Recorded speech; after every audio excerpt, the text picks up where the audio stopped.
Hello, everyone. How you doing today? Ladies and gentlemen, it is time to pay the piper. All right. And I'm going to get into that in a minute, but please give me a number one if I am coming in loud and clear. Let's see. Let me bring it down here. Hello to everyone. This is a very unusual time, but I have to explain. And I really would like for a couple more people to come in if they're going to come in. But let me bring it down and make sure that I'm getting a one. Okay, awesome. I got a double one there. Let's see. Okay.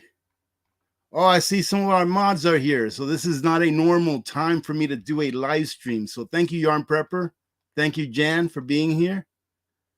How you doing, UK Canner, Linda Carter? I know there's some of you here that usually don't join in during our regular live streams because you can't. And here is Jessica. Welcome. Thank you for joining in. And then we have okay, I'm going to save that one here for a second. Okay. And before I even start, ladies and gentlemen, support Yarn Prepper. Obviously, she's one of our moderators and she has an Instagram account and she's affiliated with a company that sells seeds. So support Yarn Prepper if you can, if you're looking for seeds.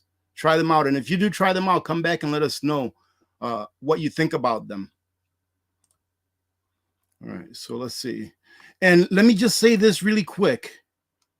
So I thought yesterday that during our giveaways that everyone had to email me because someone actually emailed me during the giveaway to enter the giveaway. I'm not sure if they didn't know that it was here that they had to enter. But Diego has not emailed me. So Diego, if you can please email me. I understand that that giveaway was only for people within the United States because that's where they can ship it. So if for some reason, Diego, if you don't live within the United States, send me an email anyways and let me know where you live. And I will actually send you, even though the Simpure company was giving those away, I will send you the equivalent of what that costs. Okay. And then we'll still do a giveaway of that RO system to someone else tomorrow on Sunday. Okay. So please send me an email. I don't want to make the intro very long, ladies and gentlemen, because I've always stood by. Let me bring it down here. And if you're going to have any questions, please wait with questions. All right, I'm going to answer any questions you want. Let me see. We do have time. I have somewhere to be here in about an hour and a half, but we have time. So if you want to ask questions, please wait until after, and then I can take questions, and then we can go, back and forth for a few minutes if you like. But listen, ladies and gentlemen, I have to be a man. And I have to stand by what I've always said, that when you screw up in life, number one, you will pay the consequences for the decisions that you make, right?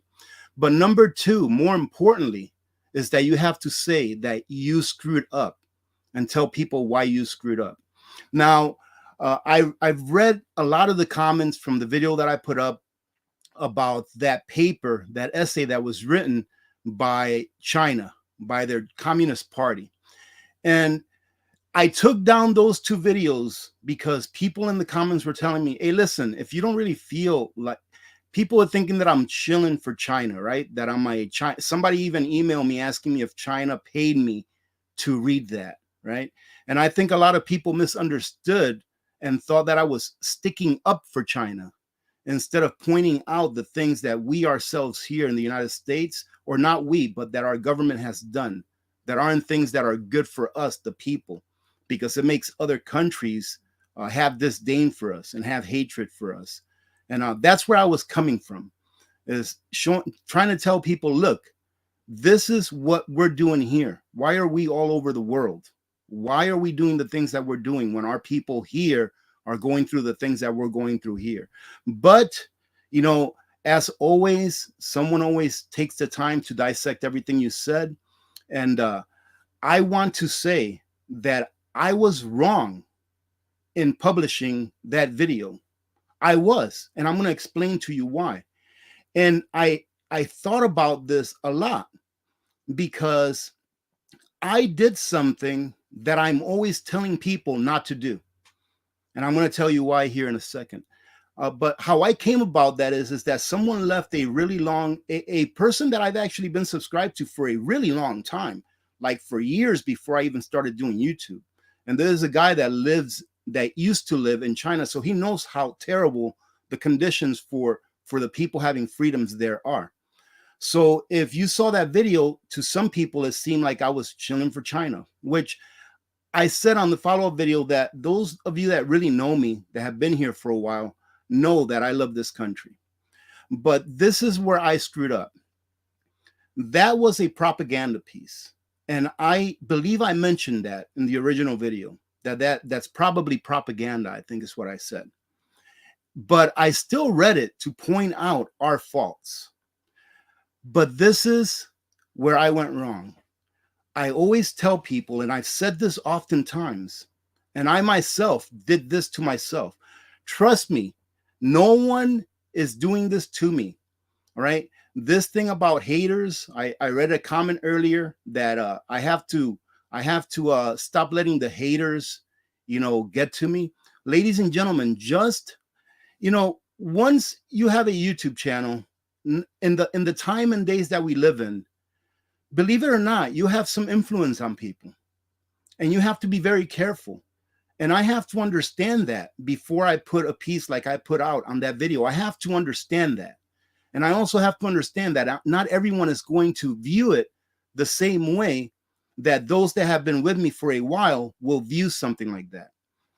Where I went wrong in that video, pointing out all of the things that were pointed out about us, about our government, is that, ladies and gentlemen, I allowed hate to be in me. I have to work on that. I always tell people, do not allow hate to take over who you are, because eventually you won't be able to recognize yourself. And I have allowed hate for the way that our government has treated us as a people for so many years, and for the way that our government has gone abroad and done some of the things that they've done. I have allowed hate within myself for our government. I'm not sure if that makes sense or not, but you cannot talk about something from the perspective of hate. And it seems to me that every time that I talk about what the government is doing, whether it be A, B, or C, that there is a hint of hate. You know why? Because there is. And that's my failure. I should never have allowed hate to infiltrate me. All right. I should never have allowed hate to say for me what I should have said for myself. So I was wrong in reading that, even though I pretty much knew it was propaganda, right? I was wrong in reading that out of a position of hatred towards what our government has done to us. And I should have never done that. Everyone makes mistakes, and you have to fess up when you make a mistake. And it really bothered me when I read some comments, and I got an email. I just got an email from a gentleman who I emailed back. He seems like a really good guy, right? I emailed back telling him, hey, listen, man, I screwed up. Some people actually think that I got paid money from China to do that video, and I didn't. I think that video was sponsored by Genesis Gold Group, by the way. But no, I didn't. I wouldn't even know how to do that, and I would never do that. But some people think that I'm a traitor to our country because of how I read that paper. I could have done it completely different. However, the hate inside of me for how we the people have been treated over the years didn't allow me to do that. So I failed. I failed in that one thing that I always talk about or have talked about in the past, in saying, do not let hate overtake who you are, because you will not be able to even know who you are after a while. It will change you. And that, ladies and gentlemen, is something that I have to work on. And the second point of failure that I caused this, and I want to make sure that you all understand that this is all my fault. I think that we should check government, But even like there may be hater YouTube channels who always find hate and or who always hate or have disdain to whatever videos I do. In a way, that's a good thing, because without them, I would not realize what I realize now. And it's that I have to change from within. I have to change from having hate in my heart. I have love for humanity, but I honestly have hate in my heart for government. And I have to change that. And that's not something that I'm going to be able to do overnight. But it is something that by other channels criticizing what I said, that has woken me up to the fact that, hey, you need to fix this. Because if not, you're the only one that's going to suffer the most. It will be me, it will be my family that suffers the most, because when you have hate in your heart, it spills out onto everyone else that you know. And then eventually you find yourself alone. Now, I read a lot of comments on that video, and a lot of people, most of the people on the comments, they're like agreed with what I was saying. But I want to tell you, even those of you that agreed with my disdain during the reading of that article or that essay, that I was wrong in how I presented that. And the second point of failure, like I was saying, is that I never intended, and I don't intend still, to create division. And that's one of the reasons why I took down that video, is because I don't want to create division, especially amongst people that love this country, especially amongst people who are patriots, who love the republic that we really are. Earlier in the chats, someone said that we have to remember that we are a constitutional republic and not a democracy. And that's 100% correct.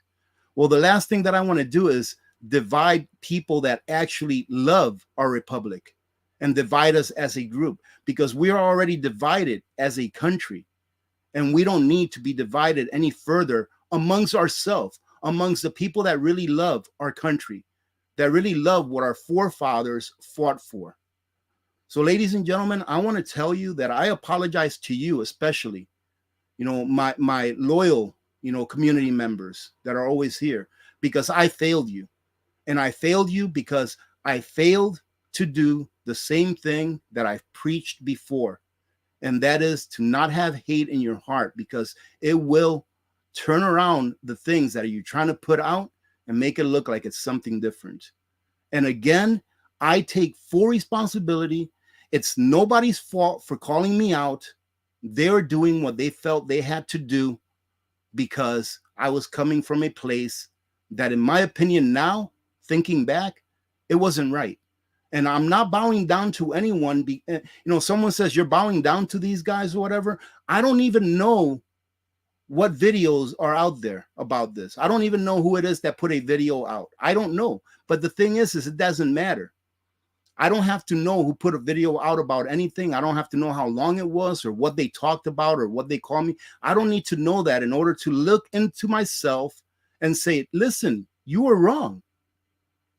And if it wouldn't be for people commenting, if it wouldn't be for people emailing me with hate mail, which I hope to turn around, because I actually apologized to one of the persons that emailed me, because he was asking me, how can you do this? Are you getting paid? I was like, no, absolutely not. I'm not getting paid, especially by like a foreign dignitary or by a foreign government. I apologize because I feel in my heart that I was wrong in how I put that video out. Now, do I stand? During that video, I said, all of these things are true. But in all reality, what I meant were some of the things that I read through, like how the U.S. has invaded other nations and how they've decoupled governments from nations or overthrown governments, things like that, things that have happened in my lifetime. And I think that people thought that I said every single thing on that paper is true, but it doesn't matter. It doesn't matter. My main point is this, is that when you come onto something with hatred in your heart, you are going to be wrong, because you're not going to be able to think the right way. And again, I have to change that. And I want everyone to know that I love this country. I really do. I love my countrymen. And I believe that we still have hope. But I will not play a part, or never again will I play a part, and dividing those same people that love this nation, because this nation is going to be the home of my children and my grandchildren when I'm no longer here in this physical world. So I want to apologize to you first and foremost. And I am going to do better, and I am going to work on getting that hatred out of my heart, because it's still there. I'm not going to lie to you. It's still there. When I think of all the things, that has happened in the past, when I think of the things that are happening now, that hatred is still there. And it's something that I have to fix. So for the haters out there, thank you for calling me out. Because if it wouldn't have been for the hate, this is why freedom of speech is so important. Because if it wouldn't be for the haters that are always watching what I say or whatever it is, then I wouldn't be sitting here telling you that I know something about myself that I have to fix. I would have just carried on thinking that I was right all the time, when in fact I was wrong in how I approached that subject, that letter, that essay, whatever you may want to call it, article. All right, ladies and gentlemen. So I'm going to leave it at that. And no, Maverick, you know what? No, I do need to apologize, because I don't want to tell you to do something and then me do that exact same thing that I told you to do, not to do. That's not what I'm about. But sometimes we forget, sometimes we're human beings, right? And sometimes we forget. But the challenge is this. The challenge is to get up and do the right thing. That's the challenge. And that's what I'm trying to do.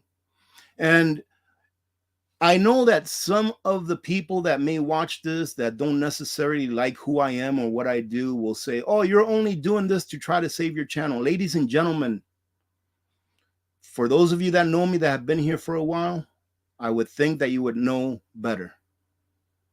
This is nothing about a channel. This is about our country. I do not want to divide that same group of people that love this republic. I do not want division amongst the people that love this republic, because there's already division amongst people that don't love this country and the people that do. And I don't want to divide that part of our country that actually loves this nation. So yes, I do need to apologize, because I screwed up. When people watch my videos, especially people that are new to prepping, they look onto what I'm saying, and some may not do their research, right? And so there's a responsibility there that I have to undertake. I have to understand that I have some kind of responsibility, and I have to fess up when I screw up. That way we can go forward in a straight line instead of in jigsaws or in curves, because a straight line will get you there a lot quicker than taking turns all over the place and screwing up and then going back on what you said and then making up excuses. I'm not going to make any excuses. So yes, an apology is necessary. All right. So I actually starred a few, and I know that a couple of you gave me a super chat. I'll try to find them to say thank you. But I actually found a few early comments here. Okay, so no. And yes, James, yes, I agree with you 100%. This is a constitutional republic. And that's the thing that gets me the most, because under a constitutional republic, our government wouldn't be getting away with the things that it gets away with. And a lot of people don't even know that. I would venture to guess that a lot of adults, if you ask them, what are we, a democracy or a constitutional republic, would probably say a democracy, because they hear that word so much. So I agree with you. And yeah, Dustin, and that's what I'm trying to do here, is I am paying the piper. I am putting, I am doing what I've often said that people should do, and it's to pay the piper when you have to. Let's see. And another thing, ladies and gentlemen, I noticed this comment here by Trucker Hersey. I need one of those Simpure Y7P.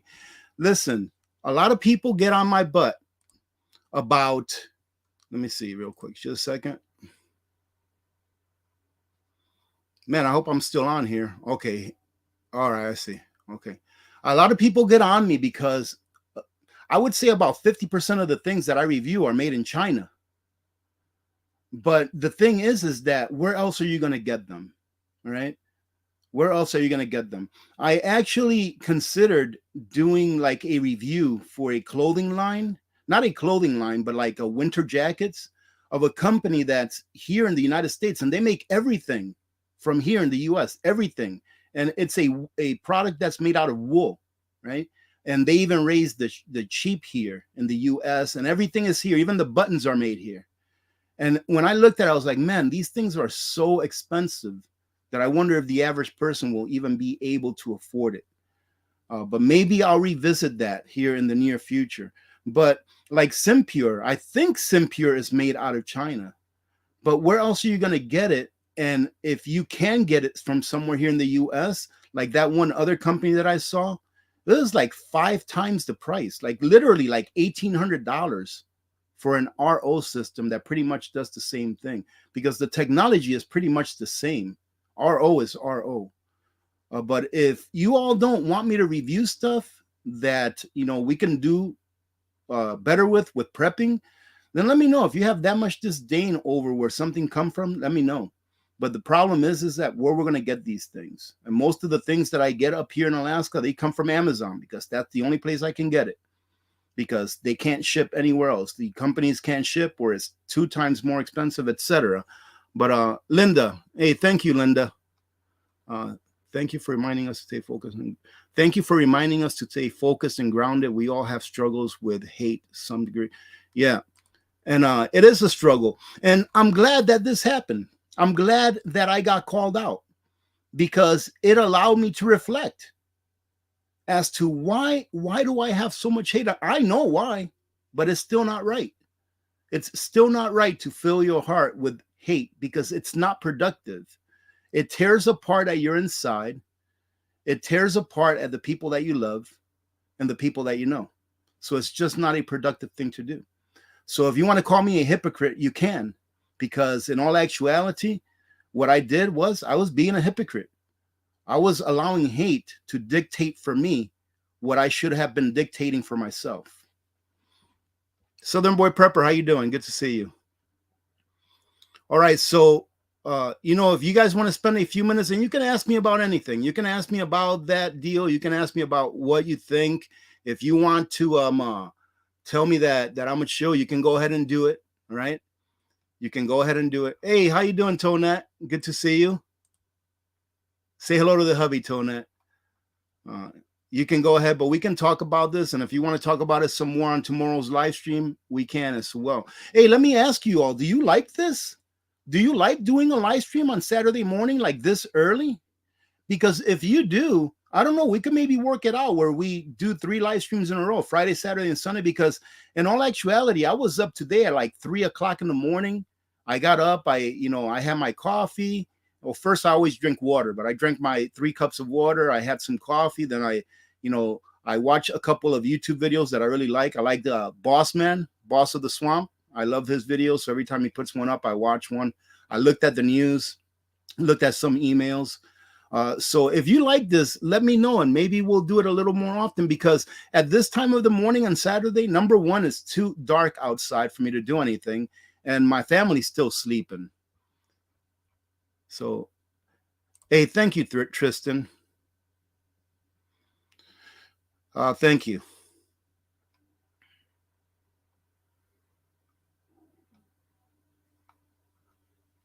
I think that article is actually up on Zero Hedge, but they took a very conservative approach as to how they read it. They weren't into it as much as I was. All right.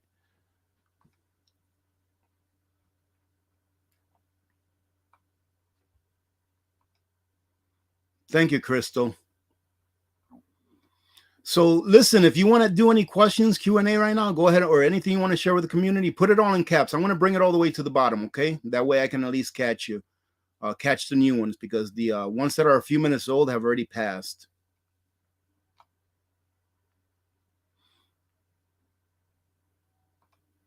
Thank you, Dustin. And you know what? It's like I said on one of those videos. I say, the people that really know who I am and what I'm about, I think they understand where I was coming from. But again, there's always room for you to better yourself. There really is. And I have to understand that, well, I already know. I know I'm not perfect. So there's always room for you to be better. Right. And I consider this a positive experience for me. It made me do a lot of reflection, and it made me understand that I have to fix something about myself that's broken. All right, ladies and gentlemen. Jan asks, how long will the 20% off? You're talking about the 20% off for the reverse osmosis. They haven't told me how long yet, but I'll email them on Monday. Well, I'll email her. Her name is Suki. Her name is Suki. I thought it was Miley. But I'll email her on Monday and ask. I'm going to try to see if I can keep that 20% off, for our community forever. But that's going to be a pretty hard sell. But I'm going to try. But I will let you know. As soon as I find out, I'll let you all know.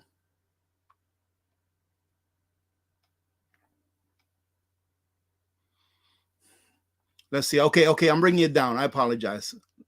Let me say, I think this is what happens when I get to talking too much, ladies and gentlemen, and I really don't want to. I really don't want to not read a comment that someone left on a super chat. I think that's disrespectful, because $1 is pretty darn difficult to come by nowadays. So I have to make sure that I grab it before I go down. And I do appreciate it, ladies and gentlemen. You don't have to do a super chat, by the way. And let me put this out there, because I know that we have new people. Let me put this out there again. I've done it in the past. I've said it in the past, but I know we have some new people. And that is, if you walk into your pantry at home and you cannot tell yourself, yep, I'm ready to go. My pantry is good to go. I am in the mode of filling in the gaps. My debt is paid off. I'm good to go. If you can't say that, ladies and gentlemen, please don't do a super chat. Use that money in order to fill your pantry, to make sure that you're paying off debt if you have debt. Okay? Make sure that you take care of yourself first. So, but I do appreciate it a lot. I'm not saying that I don't, but make sure that you're taking care of yourself and your family first. Okay?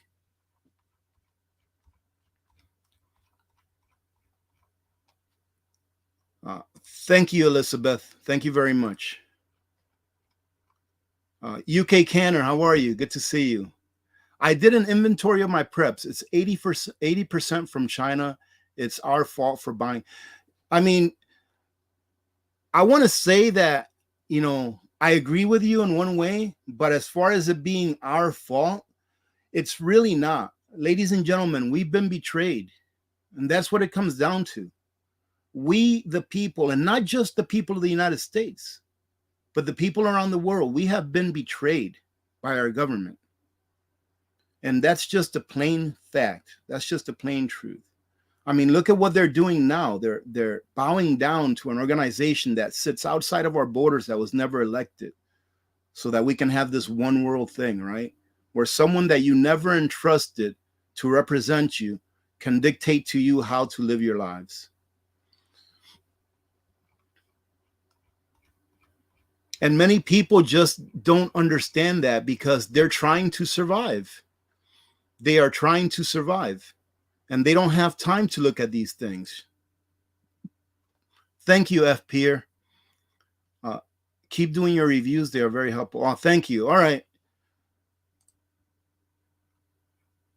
Okay, I definitely won't. Nuna, how are you, Nuna? So good to see you. Nuna says, we have a bug out location now, but will not be air conditioned all the time.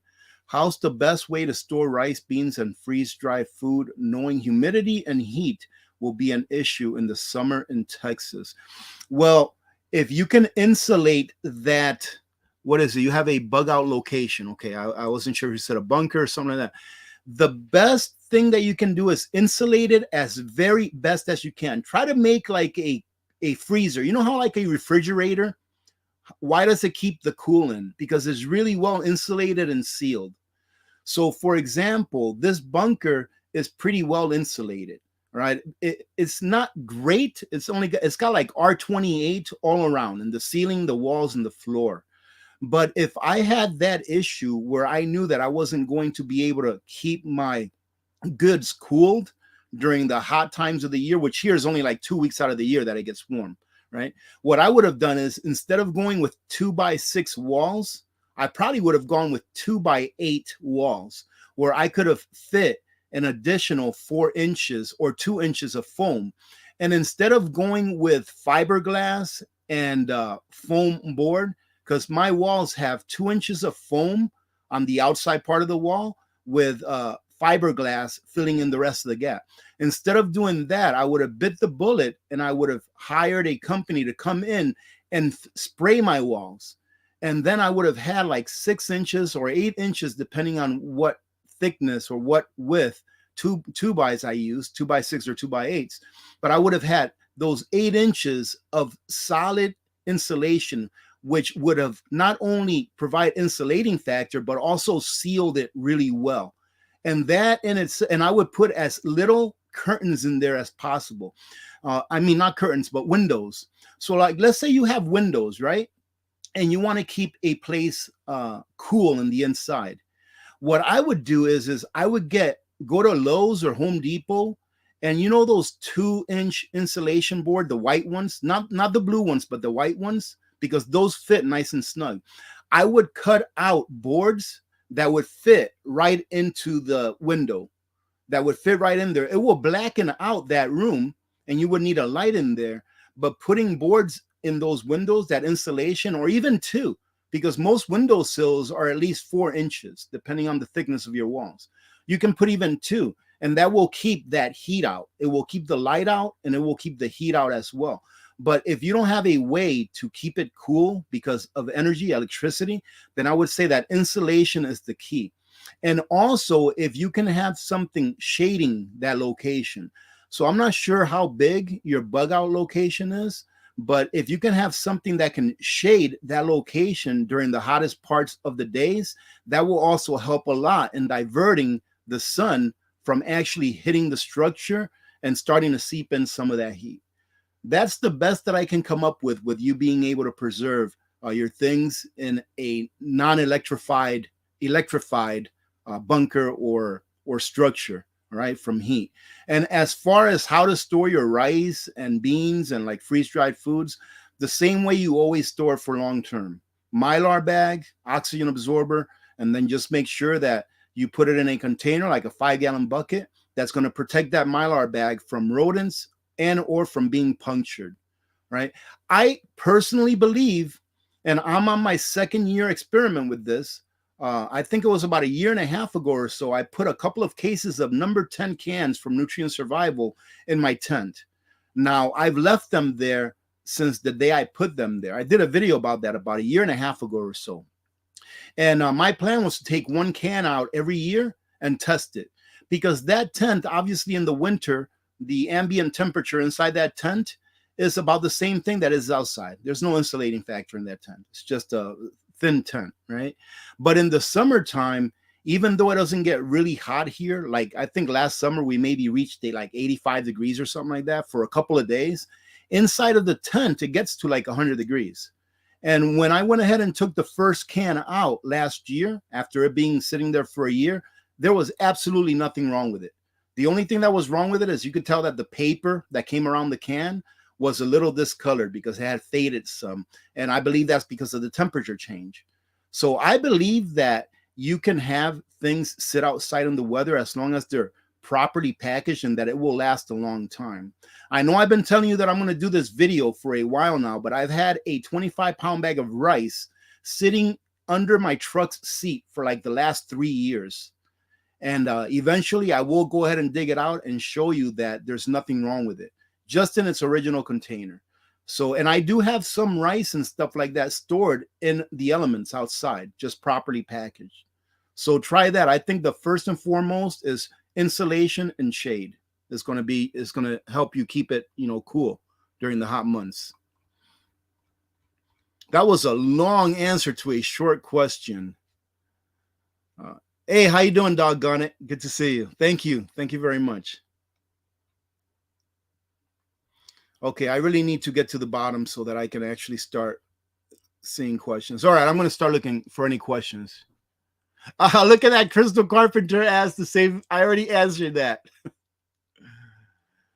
Hey, how you doing, Brenda? Good to see you. What are you apologizing for? Also, for bunker storing items with no air in Texas heat. Yes, a hole is great. You know, that's like creating a little what do you call those things that they used to use in the olden days? You know, it's like an underground bunker. I always forget the name of that. Yeah, you can always dig holes and put them in 55-gallon barrels and keep it under the earth several feet. I think the average temperature of the earth, like 7 feet or 5 feet under, is like 57 degrees Fahrenheit, which is really good. But yes, you can definitely do that.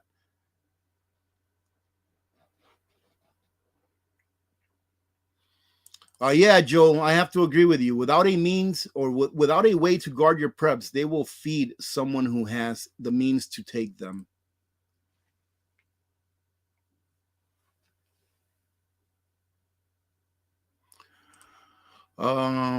Yeah, I've watched their channel for a while now.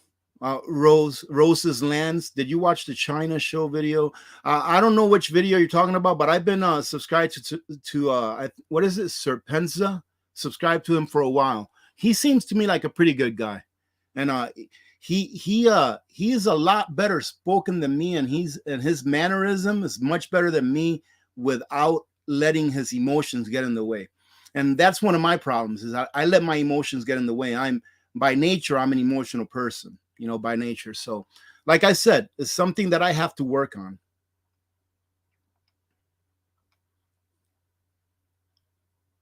Oh, hey, you know, in my defense, Salty Dog, the glasses, I said I'd bring them for Sunday's live stream.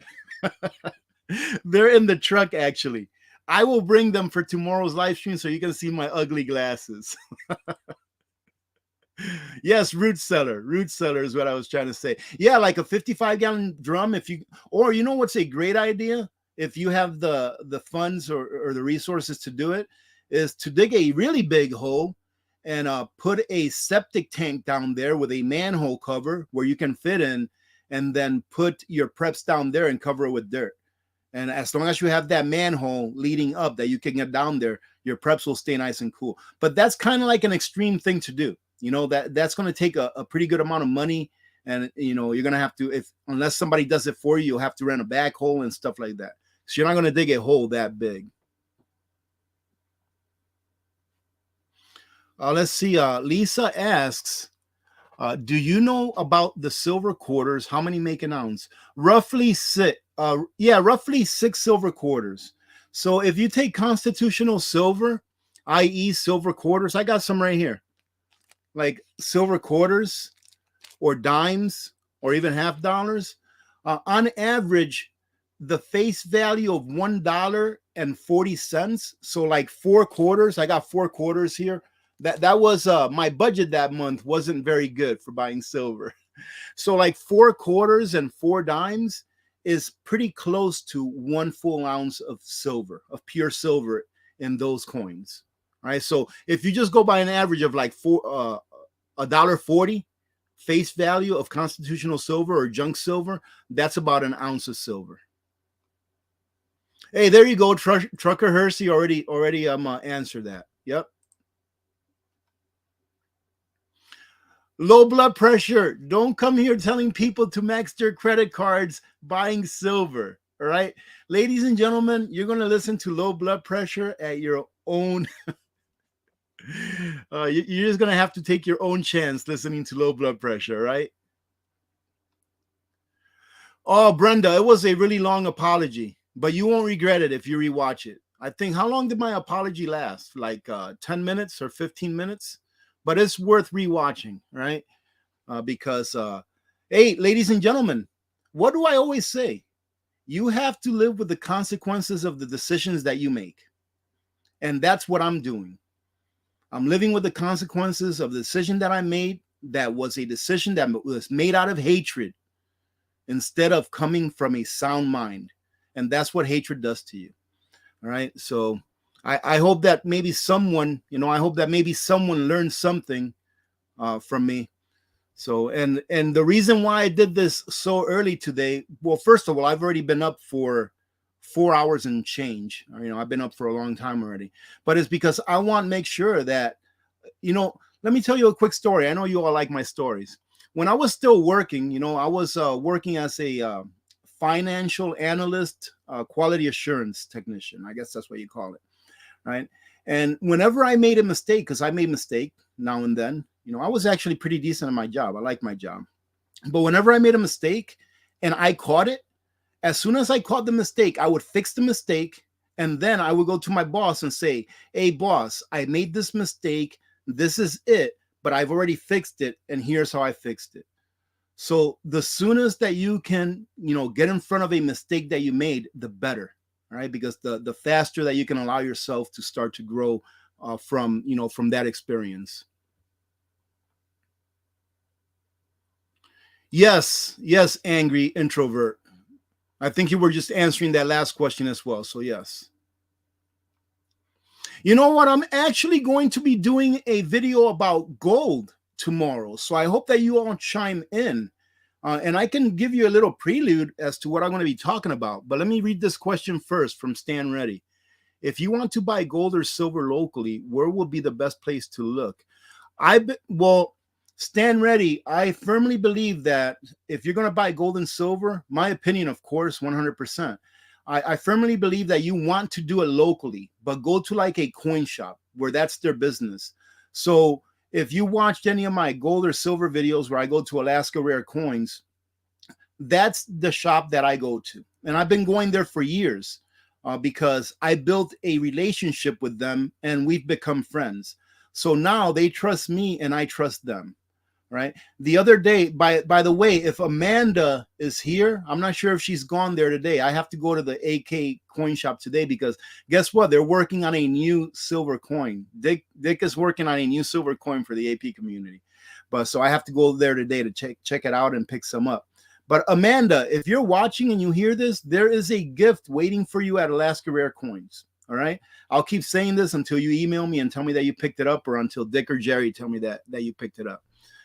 So yeah, you want to go to a local coin shop where you can build a relationship. If you've never been there before, then maybe start off by buying something small, buying maybe $1 worth or $1 face value of constitutional silver, and doing your research on them so that you can know for yourself, yeah, this is real stuff.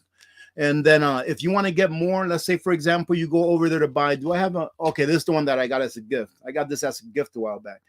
So if you go there and you buy one silver coin like this, right, you should be able to ask, in my opinion, a reputable coin shop, you should be able to ask them, hey, can you show me how you know that that's 100% silver, or that's 99.999 or whatever it may be, 3 nines or 4 nines. And they should have no problems, in my opinion, with showing you how they verify that silver is what it's supposed to be. Either 999 or quad 9 or 90%. They should have a machine there because they are using that machine to protect their business for when they buy. But when they sell, you as the customer should be able to ask them, hey, can you put this on the machine? And I'm actually going to buy one of those machines. All right. I was just visiting Jerry and Dick the other morning. And that's where I left Amanda a gift over there. And for those of you that don't know, Amanda always comes in second place. Whenever I do a Fairbanks giveaway, she always comes in second place. So I told Jerry, I was like, hey, leave this here for Amanda so she can get it the next time that she comes by. That's why I left her a gift there.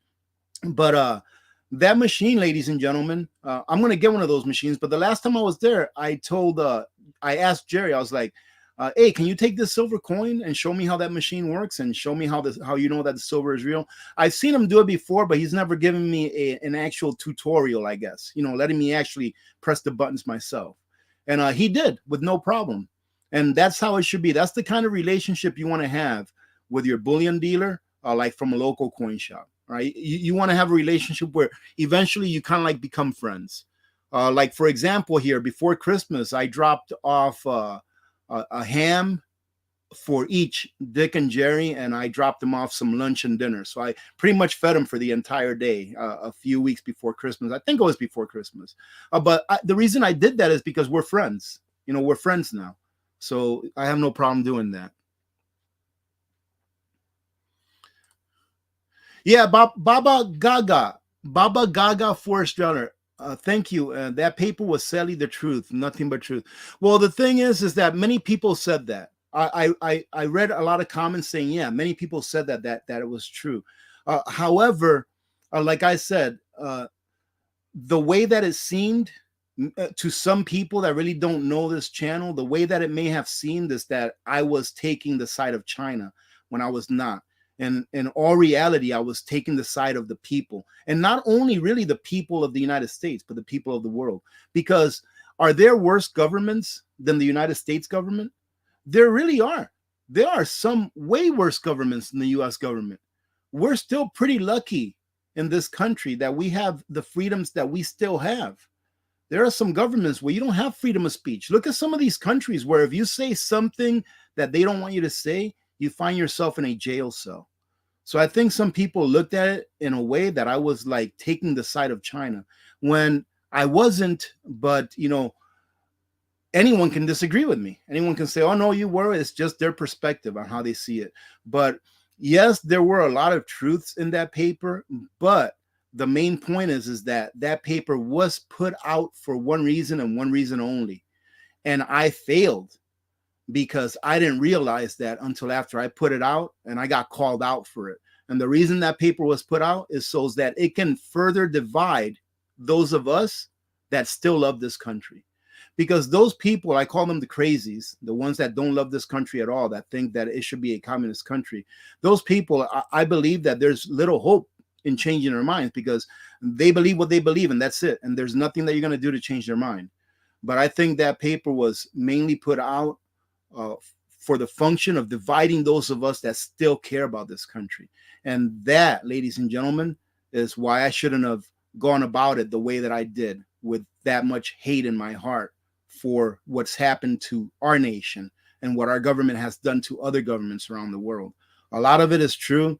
I can't say that all of it was, right? Because there were some things in there that maybe didn't sound, you know, that maybe they were accurate, but a lot of it was. And it's really hard to be able to look within yourself or to be able to look within your own borders and see what's going on. And the thing is a lot of people just don't see what's going on. Let's see. Okay, I'm bringing it down little by little, okay?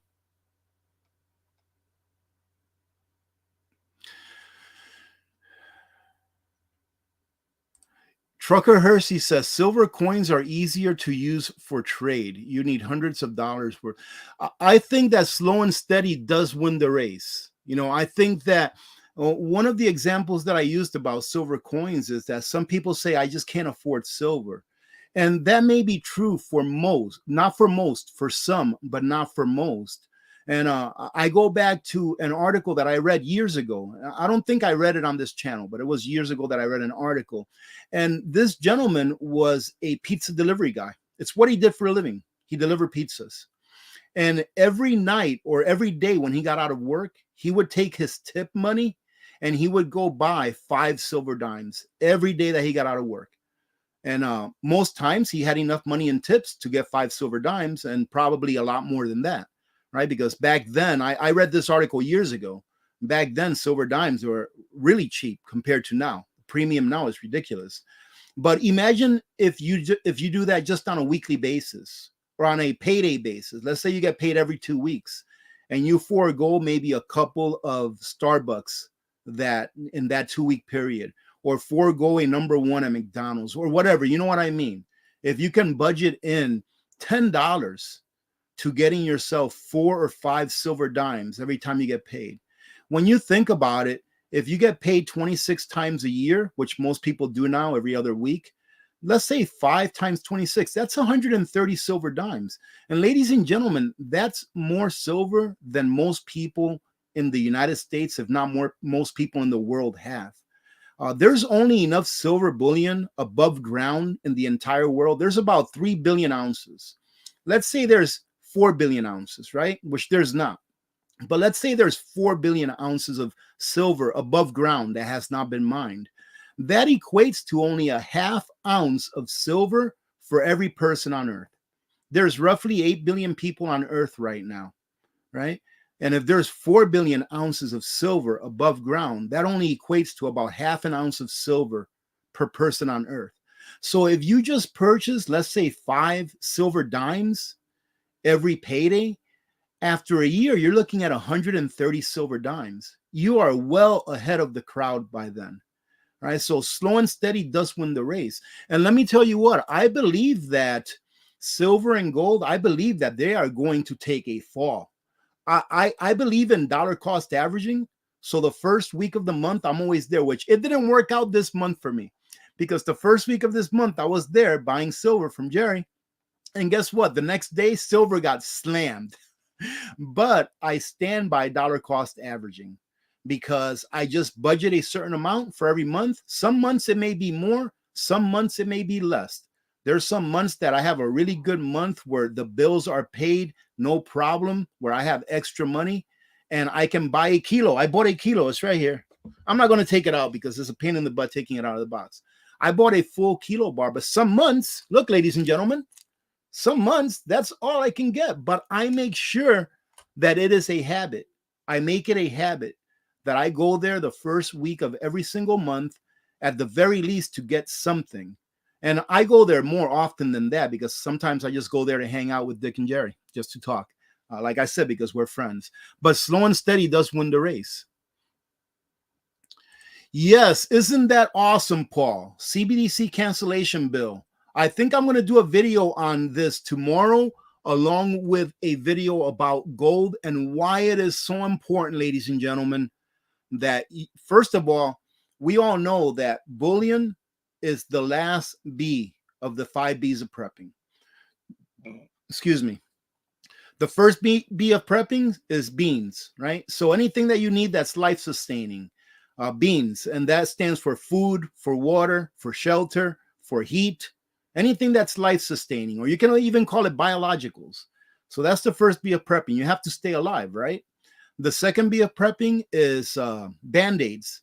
So any kind of medical things that you need, even if it's life sustaining, try to, spread it out so where it will last months. So it will give you time to think, where am I going to get my next dose once I run out? It gives you time to think. So anything that's medical, over-the-counter medication, things to treat wounds, et cetera, et cetera. That's the second one. The third one, of course, self-defense, stands for bullet. Because if you get the first B and the second B, but you don't have a way to defend it, then you're really not prepping for yourself or your family. You're prepping for the biggest bully in the block to come and knock you over the head and take it. And then the fourth B, I like to call barter. But I don't think that getting specific items just for barter, like let's say that you don't use something. Let's say you don't drink spirits, right? You don't drink alcohols. Then I wouldn't necessarily get a whole bunch of alcohol. Yeah, there may be a medicinal purpose for alcohol, like getting some clear vodka or something like that. There may be a medicinal purpose, and then you can also use it for barter. But what I say is that for your fourth B for barter is just get more of what you already have. So if you get more of the things that you already have that surpass the amount of time that you want to be prepared for, so you get more of that, then you can use those things to barter with someone else, because everyone always forgets something, right? And you can barter a can of tuna with someone that has paper plates that you ran out of or you forgot to get. So I say that for barter, you just get more things of everything that you already use. And then the last one, ladies and gentlemen, is bullion. And what I mean by bullion is God's money, gold and silver. Maybe a little bit of platinum. I got a couple little platinum coins that I just got them because I think they're cool. And I don't really have a lot of platinum. So I got a few of those. But really, gold and silver is God's money, because you all know that gold and silver has been real money and is real money for the last 5,000-6,000 years. It's been traced all the way back. And why is it real money? Because it actually takes your labor to create that ounce of gold. You have to actually go and dig it out of the ground, which takes labor. It takes capital, all right? It takes time.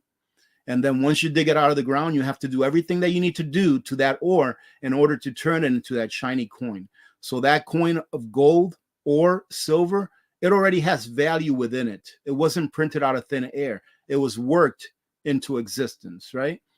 So gold and silver. And I believe that here in the future, I don't know when, but I just know that it's going to happen. I believe that gold and silver, they're going to plummet. They're going to go down. And some people may ask, well, if you know that they're going to go down, why are you buying it? Well, ladies and gentlemen, number one, like I said, I like to dollar cost average. All right. I think it's important that you do that you get in a habit of dollar cost averaging. And number two, let's say that silver goes down. I believe silver is going to hit $16, $15 an ounce or somewhere close to that. Let's say it goes down to $15, $16 an ounce, but then it's got a premium of $10. That's $27 an ounce. Guess what we're paying for silver right now? About $25, $27 an ounce, depending where you get it. You're still going to pay pretty much the same for the physical than where you're going to pay for it at $21 an ounce with a $3 or $4 premium than at $17 or $15 an ounce with a $8 or $10 premium. That's why I think that dollar cost averaging is the way to go. And who's to say that if silver does go down to, like, let's say 15 or 17 bucks an ounce, let's see, are you going to be able to find some? Are you going to be able to find it? Because you know that a lot of people, especially those people that stack precious metals, they're in the know now. So they wait for those lows. They wait for those dips to come so that they can back up the truck, as some people say. So just dollar cost average. But the reason that I think that gold and silver is going to plummet in the near future is because, and when I say the near future, I say probably within the next year or so, maybe by the end of this year, whenever it happens, it's going to eventually happen, is because whenever the market, let's say the Dow Jones or the S&P 500, or the NASDAQ, whenever the market plummets, gold and silver plummet with it. And whenever the dollar goes up, then the market usually plummets and gold and silver plummet also. And it's for different reasons.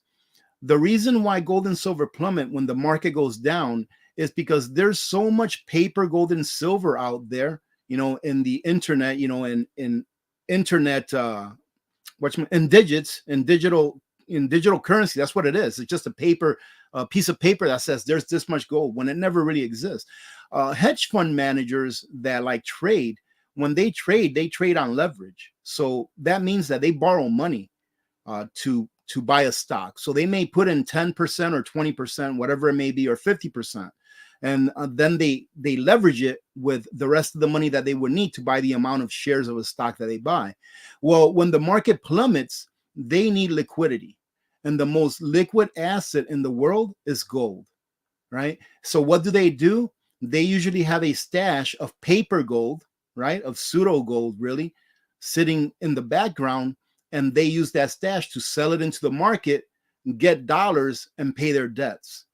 And by them selling all of that paper, gold, and silver into the market, it makes the price go down because it makes the computer think that there's a lot of people selling gold and silver, when in reality, all they're doing is selling paper. But that paper makes the price of gold and silver go down. So I believe that when the market tanks, gold and silver will tank. However, if you take a look at the charts throughout, I don't know, the past 50 years or maybe even 100 years, whenever that happens, it doesn't take very long afterward for gold to shoot up and for silver to follow it. So I think that that's what's going to happen with gold and silver. Now, the dollar looks like it's in a downtrend, but I believe that the dollar will get stronger. And the reason I believe that is because the Fed has no choice but to increase interest rates. And even if the Fed doesn't increase interest rates will continue to go up, in my opinion. And as interest rates go up, the dollar gets stronger. But eventually that dollar is going to hit a top, it's going to hit a ceiling. And once it hits that ceiling, and while the dollar is up that high, it puts pressure on the price of silver and gold. It brings it down. But once that dollar hits that ceiling and the Federal Reserve can't take it anymore, and they have to start cutting interest rates and they have to start doing quantitative easing because somebody goes to Congress and says, if we don't print $20 trillion, it's going to be the apocalypse, right? When that happens, gold and silver is going to shoot straight up and the dollar is going to fall to all-time lows. especially with so many countries that we have nowadays that are decoupling themselves from using the dollar for international trade. So that's just my layman opinion of what's going to happen with gold and silver. But I think that it's very important to have it, because in the future, just like they witnessed in Venezuela, people use gold and silver to buy food. You know, a lot of people say, well, you can't eat gold or silver. No, you can't. But in Venezuela, they found a way to trade their gold and silver for food, even while other people were going without food. So real money usually finds a way. Let me see. Let me bring this down a bit. I'm way behind now. Let's see. Someone said that hand tools are a good investment. Excellent investment. Excellent investment.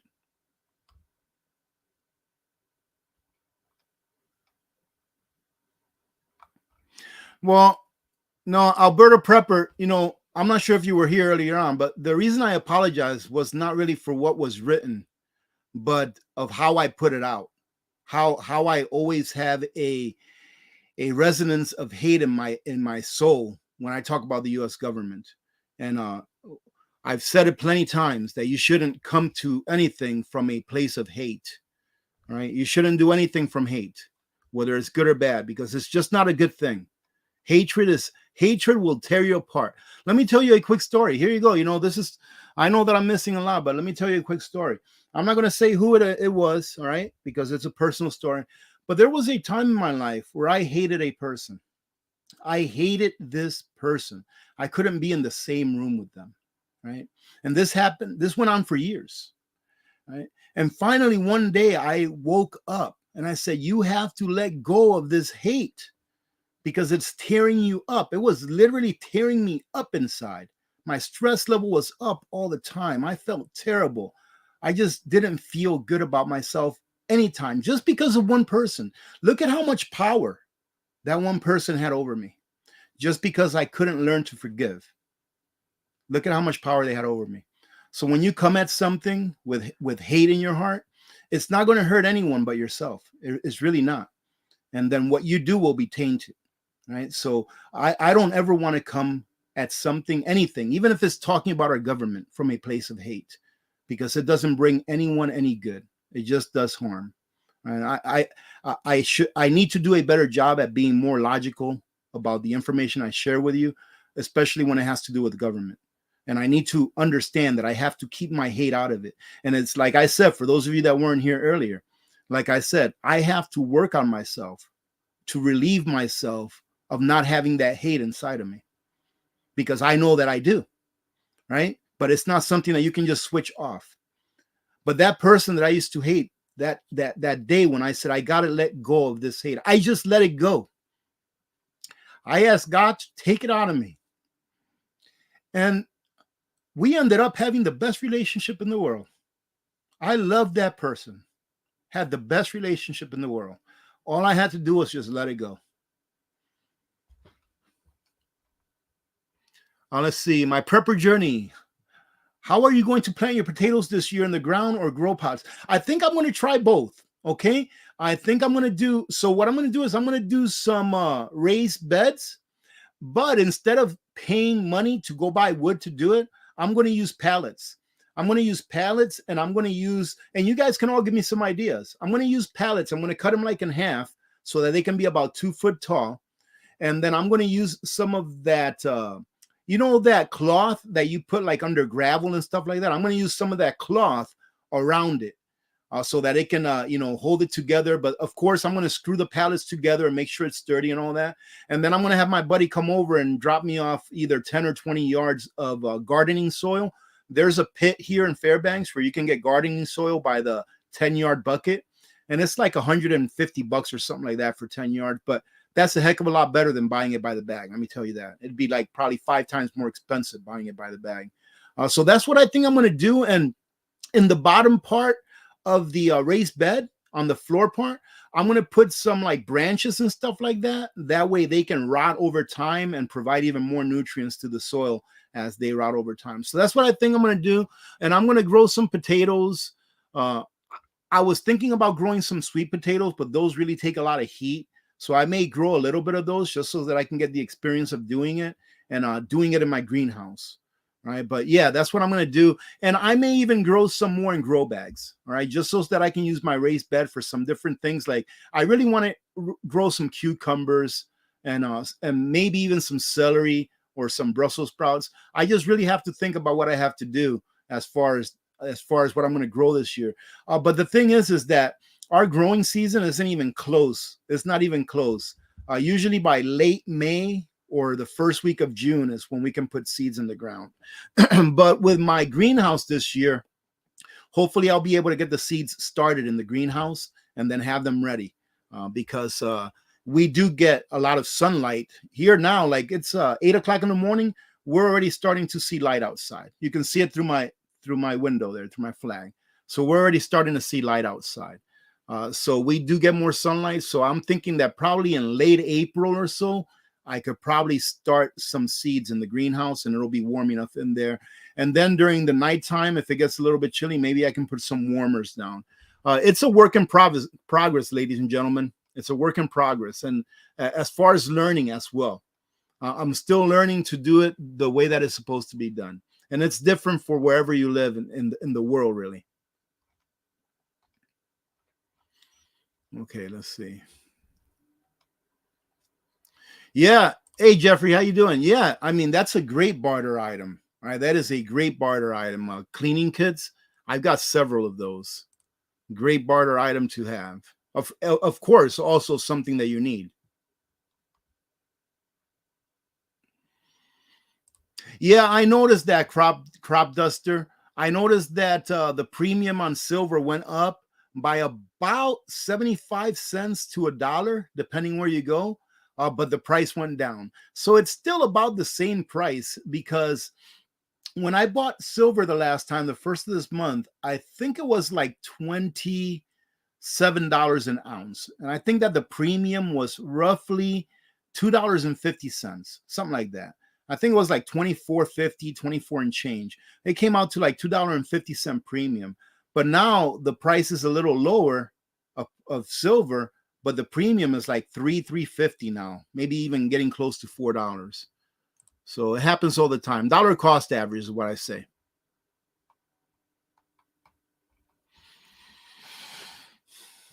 Yeah, Paul, absolutely. I mean, I think that whenever that CBDC comes to be, if it does, hopefully it won't, that I don't think it's going to be long lasting. I think it's going to, eventually the people will wake up to exactly what it is and what they're trying to do with it. Excuse me. Bell Prepper asks, do silver dealers give paperwork where they purchase? I hope. Just a receipt. A receipt. You get a receipt. Whenever I buy something like this right here, you see? See, I bought these quarters. I got a receipt for those quarters. I try to keep my receipt with my purchase. That way I can always prove that I purchased it. Right? And the coin shop has a log of the serial number on these. They have to have that log. So yeah, they usually just give you a receipt. If you're talking about like a certificate of authenticity, unless you buy something that's like a proof set from the mint or something like that, I don't see that you would get like a certificate of authenticity. But again, I go back to where I said that if you feel suspicious about a place that you're doing business with precious metals, tell them to check it for you. Show me in the machine that this is real silver. And if they don't have a problem with that, then that's a good point. That's a good step. If they have a problem with that, I would ask them why. Why aren't you showing me? And unless they give me a great answer, I probably wouldn't do business there again. Or I would buy my own machine to check them myself. Thank you, Brenda. Do you think Tennessee will succeed in creating its own gold and silver-backed currency? They're talking about separating from Fed fiat. Man, I hope that they do, Brenda. But the thing is, I think that eventually all of those states that are freedom-loving states, okay, I think that eventually they will all turn to gold and silver because they're starting to wake up. I was very happy to see that even in Alaska, they're introducing a bill that pretty much does the same thing, takes away capital gains, makes gold and silver legal tender, that we should have a suppository or whatever, right? So I'm happy to see that a lot more states are getting on board. So I think that just the bills coming forward and them being in the news and people reading about it and getting and hopefully it brings up an interest to someone that reads something like this about, well, I don't know anything about gold, but I read an article like this and then it tells me that they're going to try to make gold money, right? And hopefully it will wake people up to the fact that gold and silver is really money, and hopefully it'll bring them down that rabbit hole where they find out that that stuff that they've been calling money their entire lives, that it's not real money. That is the farthest thing from real money. It's the exact opposite. Yeah, Alberta Prepper. I mean, I'm not sure if that's the current figure, but 375 ounces of paper silver to 1 ounce of actual silver. And tell me that the spot price of silver is what it's supposed to be at 21, 22 bucks. It's a big game. It's all manipulated. I mean, back in 1918, I mentioned this on a previous video. If you go to Hersey Financial, Mr. Joe Brown, he dug up a letter from 1918 that stated pretty much what their plan was with gold and silver, that they were going to try to keep the people from having it so that the banks can hoard it all themselves, because they understood that gold and silver is real money. And they still do, ladies and gentlemen. That's why they're still hoarding it. If gold is just a relic, right, like Ben Bernanke likes to say, then why does the United States still have 8,134 tons of gold? Why do we still hold it? If gold is just, no big deal, why do we actually pay to maintain a building and have security guards in a vault for something that's no big deal? Because governments know exactly what it is, and they've been keeping that and feeding the public the information that they want them to know so that they can hoard it, because they know it's real money. And they study history as well. They understand that throughout the lifespan of a republic, democracy, the monetary system, that gold eventually has to be used again, because people lose complete faith in the fiat currency that governments create and dictate to you and me, the plebes, that we have to use. They know that eventually will happen. That's why, in my opinion, they keep gold. They also keep gold and talking about smaller governments, because they know that it's going to protect their wealth, their country's wealth, and they'll be able to continue to run once a currency collapses or ceases to exist. And that's a little secret that has been kept from the people for over 100 years, ladies and gentlemen.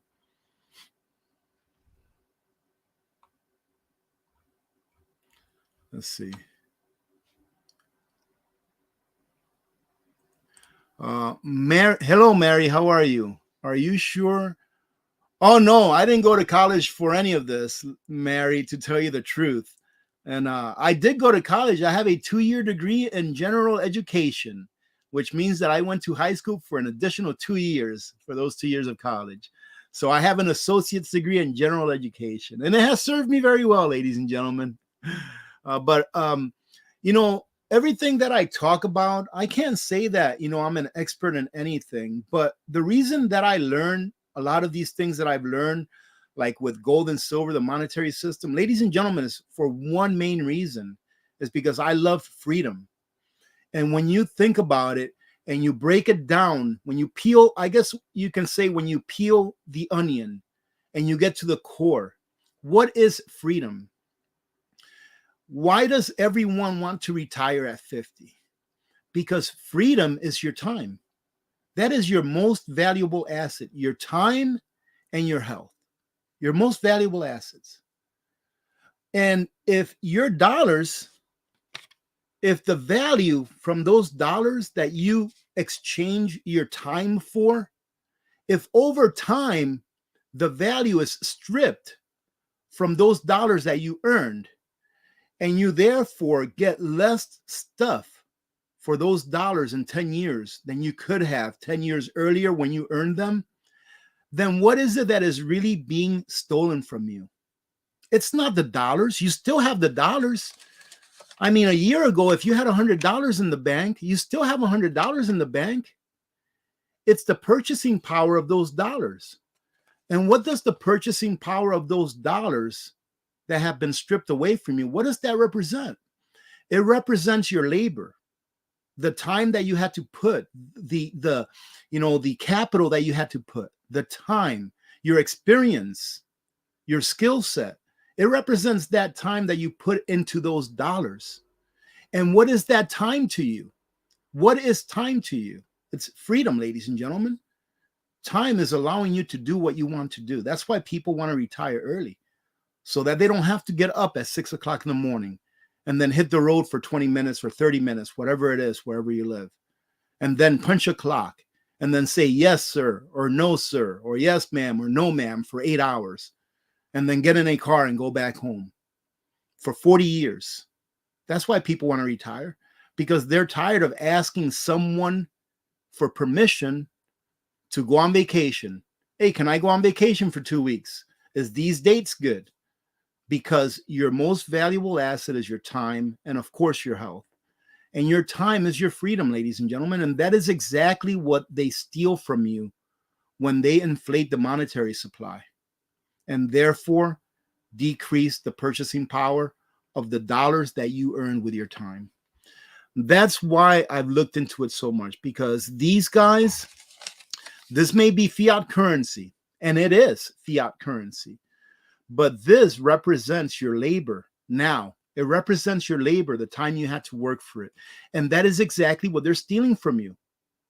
There's pieces of this note, and those pieces represent a part of your life that you had to work for to get that note.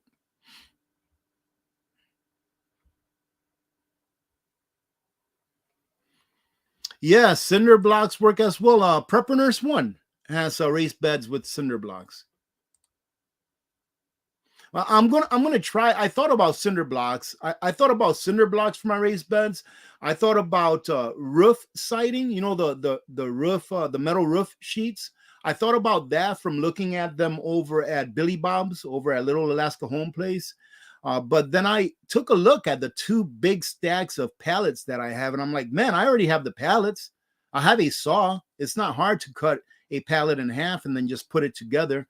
And I already have it, so I don't have to spend any additional funds doing it.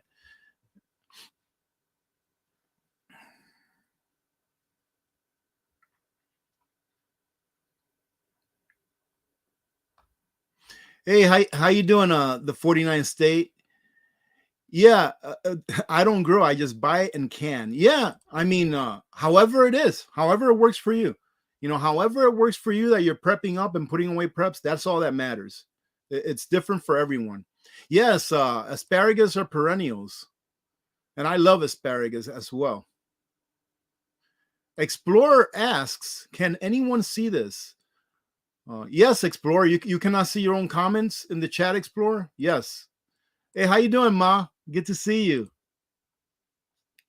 What time is it? Wow, we're an hour and 17 minutes in. Holy smokes.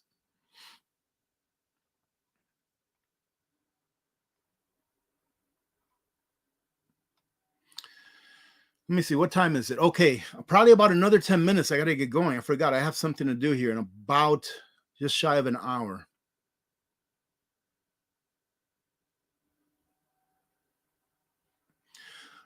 Yeah, Alberto Prepper. That's what I was trying to say. That's what I was trying to say.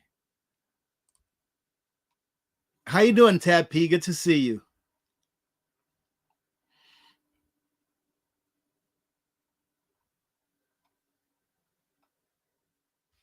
Really, man, that's kind of high. Mary, you say you've been buying 1 ounce, 1 troy ounce silver rounds for $30. I think that's a little bit high. Well, it depends on what you're buying, though, because if you're buying American Eagles, American Silver Eagles, right now those are going for a very high premium. So I guess it depends on what you're buying. If you're buying rounds, to me that seems a little bit high. If you're buying Eagles, that's about what they're going for, about 30, 31 bucks for a Silver Eagle.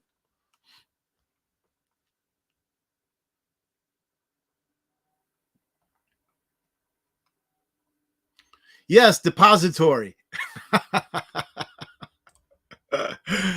Oh goodness, that's funny.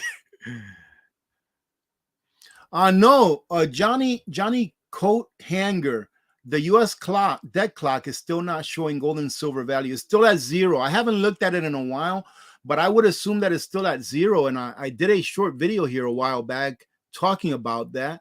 And the reason for that is, of course, my opinion, ladies and gentlemen, take it with a grain of salt. But the reason why the dead clock is showing gold and silver and oil also, I believe, at zero is because the money supply is shrinking. You see, they're not able to borrow. They still haven't raised the debt ceiling, so they cannot borrow anymore. So our national debt is still increasing because we owe interest on it.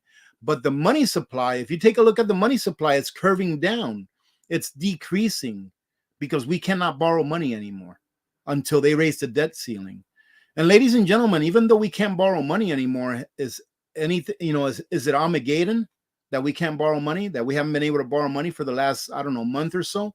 No, I believe our government gets enough money in tax revenue in order to run the country, but not to run all of their pet projects that they waste money on. So yeah, that's why it's still showing zero. Once the money supply starts to go back up again, probably for a couple of reasons. It could be because the debt ceiling is raised and the government starts to borrow money again and pump money out into the economy, or because the Federal Reserve starts to do quantitative easing and lowers interest rates, and then banks can borrow more money for cheap. Then you'll see the money supply start to go up, and then you will see that zero turn into a nominal amount for gold, silver, and oil.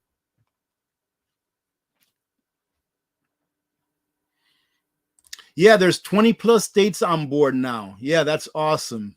NCS talking about the gold, the bills for states. People are waking up, ladies and gentlemen.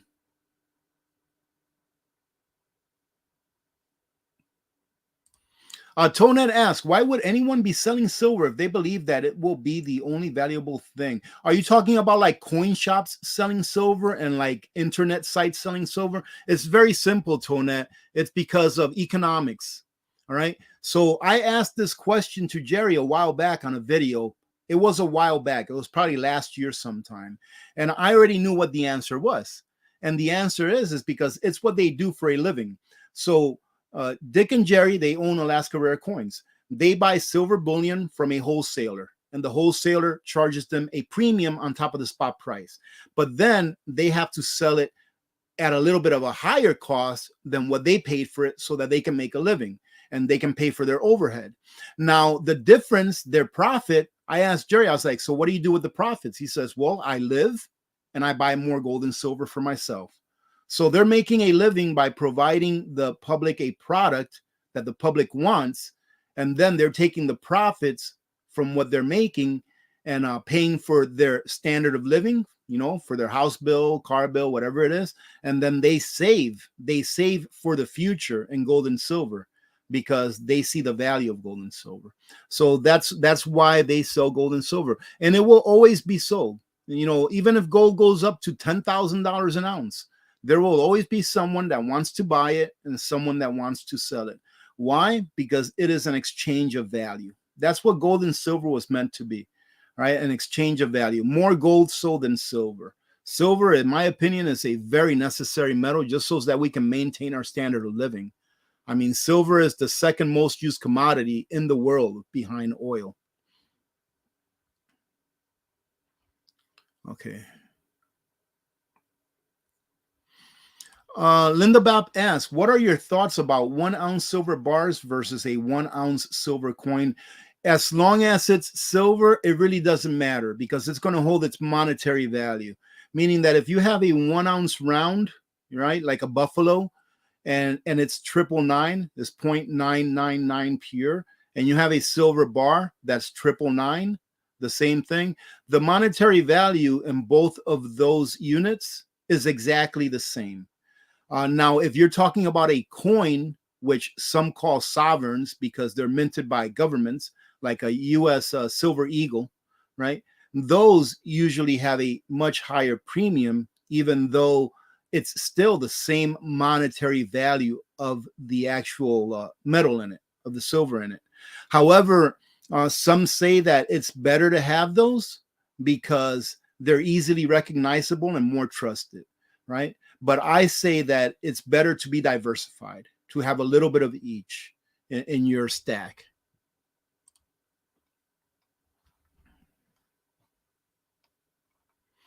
Okay, let's bring it down some. Full of hope. I'm sorry it took so long for me to get to this. Thank you, Full of Hope. For anyone who knows someone suffering from addiction of any kind, please give a shout out to the YouTube channel, The Lifeboat. The lifeboat helping people. Okay, well, you heard it, ladies and gentlemen. The Lifeboat. You know what? Let me take a print screen of that so I can go check them out. The Life Hope helping people. Okay, I took a print screen of that. I'm going to check that out after we're done here. Thank you, Full of Hope. And not only that, not even people suffering with addiction. Ladies and gentlemen, don't be afraid to make a phone call to the suicide hotline. Don't be afraid to do that, right? Because you're only helping yourself, right? Just like I stood here today and admitted, hey, I screwed up, ladies and gentlemen. You can admit to yourself that you need help, right? We all need help at one time or another in life. Every one of us does.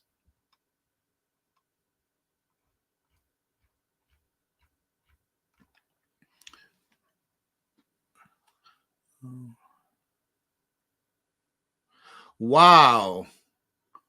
Heatherington family. Where I live, I have to travel for 10 hours to buy gold and silver. Well, you need to save up that cash then and make sure you make a good purchase when you do. But I'll tell you what, you'll be happy you have it when you need it. I personally hope, ladies and gentlemen, to tell you the truth, I hope that I never have to use any of my gold and silver. I hope that in my entire lifetime that I never see gold at $50,000 an ounce, like some, economists say that it should be when you compare it to the amount of fiat currency that's floating around in the world, or debt, which is what fiat currency is. I hope I never see that, because that means that we're not going through really, really bad times. But I think that we will see where gold and silver will do exactly what they're supposed to do. And it's supposed to preserve your purchasing power over the long term.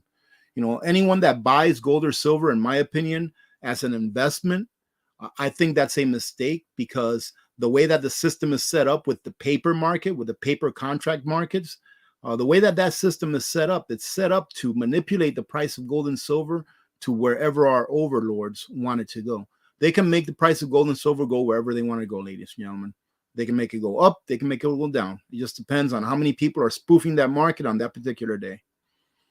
And the sad thing is that they've been convicted of this, but they're still allowed to do it. And that's because our government, they need us to not want gold or silver, because gold and silver is a direct competition against the US dollar. Teresa, you're also a 14th grader.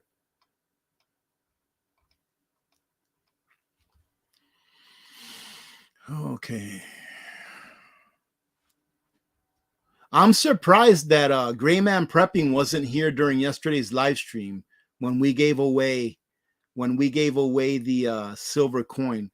Let me go ahead and show this one last time before we do have to close out. Let me see, where is it? Window. Okay, so Diego is one of the winners of the reverse osmosis system from yesterday. So Diego, if you watch this, you need to email me. I have a feeling that Diego might live outside of the United States. And Diego, if you do live outside of the United States and you have a PayPal account, I'll be more than happy to send you the equivalent of what that RO system costs to your PayPal. But please send me an email, winnerchickendinner2@gmail.com, or you can go and watch the live stream, the part where you won yesterday. All right, that way you can collect on that. And if you do live within the United States, please send me an email with your information. All right, I've got the information of the first two winners, and I'm waiting on yours so that they can ship that out.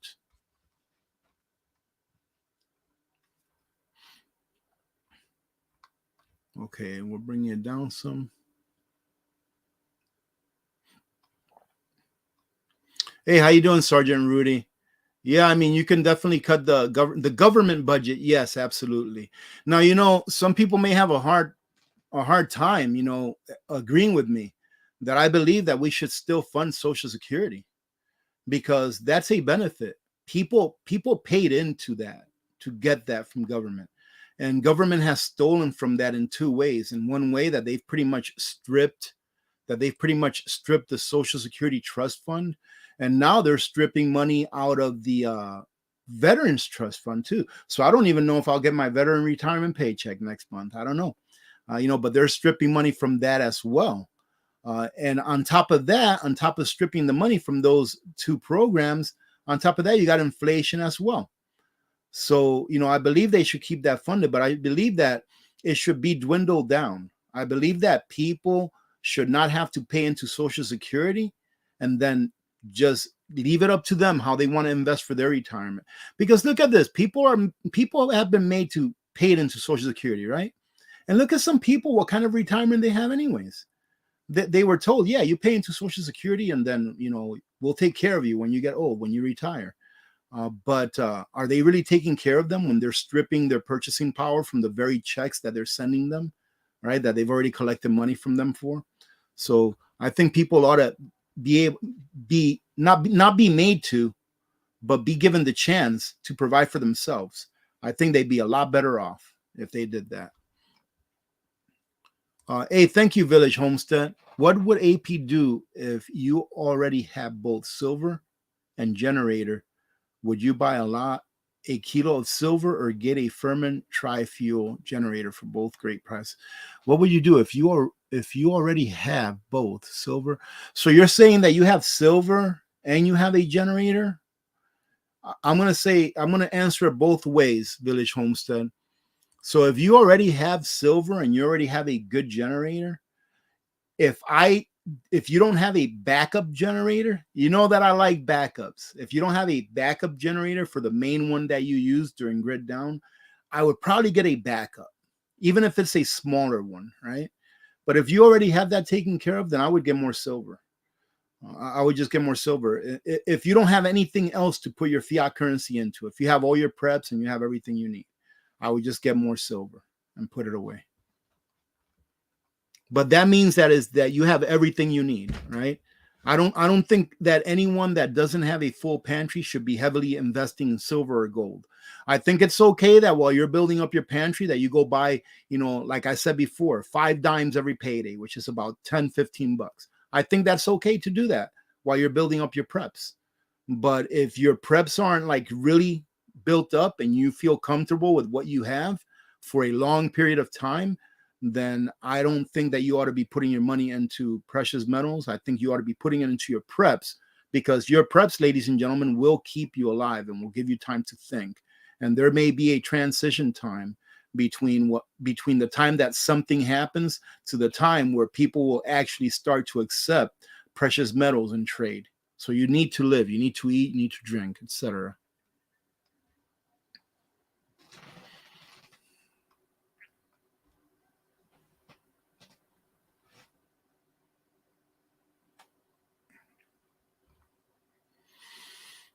Oh, awesome. Amanda got the gift yesterday. All right. That makes me feel good. Poor Amanda. I felt so sorry for Amanda. Every time. The first one was a solar generator, and she got beat out by like literally minutes. She was the second one to email me. And then the other one was one of those coins that I left at the coin shop when I did the last video from the coin shop, saying, hey, anyone in Fairbanks that comes here first and buys anything, even if it's a silver dime, all you do is ask Jerry or Dick if you're the first one, and if you are, it's yours. And I think I left a peace dollar, I think it was, that I left there. Really nice too. Nice patina. And she went there. She got their second place again. Oh, that's awesome.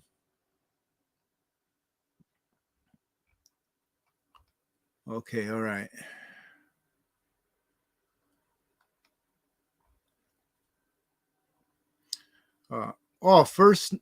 First name, last name. Thank you very much. Just came in here from the China show. You literally read a CCP party document about U.S. foreign policy. It would behoove you not to. Hey, listen, watch the first half of this video. All right. Thank you for the licking. I appreciate it. Yeah, watch the first half of this video where I explain everything about it. And man, why in the world would you leave a $20 super chat for that? Thank you for doing that. But let me see. First name, last name. Watch the first part of this video if you don't mind, because I'll go ahead and say it again quickly. But if you haven't seen the first part of this live stream, go ahead and watch that. And I was wrong. and how I did that. And I should have never read that the way that I did, with all of the hate that I have for governments in my heart. I was wrong in the way that I did that, and I have to work on that. Okay, but go watch the first part of this live stream, and you can see me say everything that I can say again, but it took quite a while.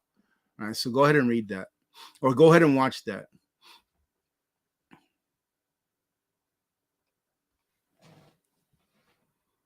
Yeah, Karen, you paid into Social Security for 50 years. And it is your money. Unfortunately, it's not there. It's pay as you go now.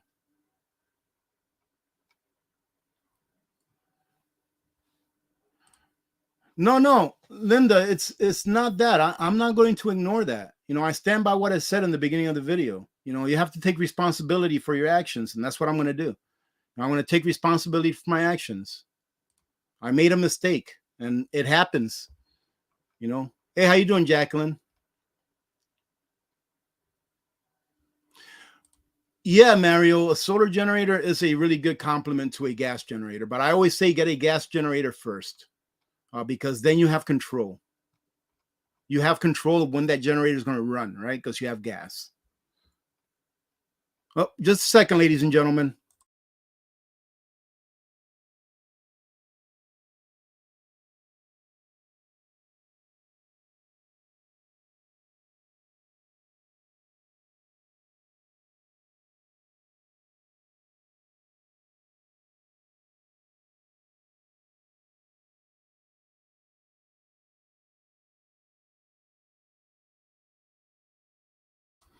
Yep, ladies and gentlemen, I got to get going.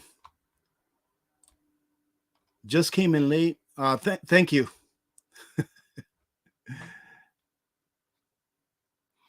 Thank you, first name, last name. Look, that's all I can ask for. All I can ask is just give me a chance. All right. I appreciate you at least being open-minded about it. Some people won't be open-minded about it, and they'll always know me in that way. All right.